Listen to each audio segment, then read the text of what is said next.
ഭിന്നശേഷി കലാകാരന്മാരുടെ ചിത്ര പ്രദർശനം റിഫ്ലക്ഷൻസ് ഡിസംബർ 29 മുതൽ 31 വരെ അക്കാദമി ആർട്ട് ഗാലറിയിൽ നടക്കും. അഹമ്മദ് ദേവർകോവിൽ MLA ഉദ്ഘാടനം നിർവഹിക്കുമെന്ന് സംഘാടകർ അറിയിച്ചു.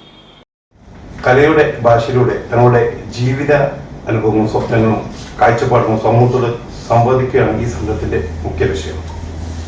ഭിന്നശേഷി കലാകാരന്മാർക്ക് പ്രോത്സാഹനവും ആത്മവിശ്വാസവും സമൂഹത്തിൽ കല ഉൾക്കൊള്ളലിന്റെ തുല്യ പങ്കാളിത്തത്തിന്റെയും ഭിന്ന സന്ദേശം ശക്തമായി എത്തിക്കുകയാണ് റിഫ്ലക്ഷൻ ഉദ്ദേശിക്കുന്നത്. ഡിസംബർ 29-ന് 11 മണിക്കാണ് ഇവർ സ്റ്റാർട്ട് ചെയ്തത്. കാരുണ്യതീരം ക്യാമ്പസിലെ വൊക്കേഷണൽ ട്രെയിനിംഗ് സെന്ററും പ്രതീക്ഷാ ഭവൻ റീഹാബിലിറ്റേഷൻ സെന്ററും സംയുക്തമായി ഒരുക്കുന്ന പ്രദർശനത്തിൽ 8 ഭിന്നശേഷി കലാകാരന്മാർ സൃഷ്ടിച്ച 80 ചിത്രങ്ങളാണ് പ്രദർശിപ്പിക്കുന്നത്. രാമു, രാജ്കുമാർ, ഫാർലു, ഹസീന, മഞ്ജുഷ, നഫ്ല, ഫാത്തിമ, ജിൻസിയ, അമീർ അലി എന്നിവരാണ് ചിത്രങ്ങൾ ഒരുക്കിയ കലാകാരന്മാർ.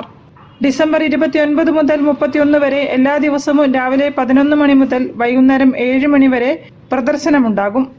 കോഴിക്കോട് ലളിതകലാ ആർട്ട് ഗാലറിയിൽ ഡിസംബർ 29, 30, 31 തീയതികളിലാണ് റിഫ്ലക്ഷൻസ് എന്ന പേരിൽ ഭിന്നശേഷി കലാകാരന്മാരുടെ ചിത്രപ്രദർശനം സംഘടിപ്പിക്കുന്നത്. ഡിസംബർ 29-ന് അഹമ്മദ് ദേവർകോവിൽ MLA പ്രദർശനത്തിന്റെ ഉദ്ഘാടനം നിർവഹിക്കും.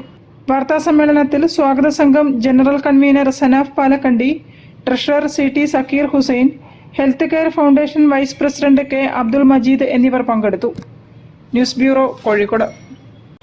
വാർത്തകൾ ചുരുക്കത്തിൽ നിങ്ങൾക്കായി അവതരിപ്പിക്കുന്നത് ക്യാൻസറിനെതിരെ പൊരുതാനായി കാലിക്കറ്റ് സിറ്റി സർവീസ് സഹകരണ ബാങ്കും MVR ക്യാൻസർ സെന്ററും സംയുക്തമായി അവതരിപ്പിക്കുന്ന ക്യാൻസർ ചികിത്സാ സഹായ പദ്ധതിയാണ് മാസ് കെയർ.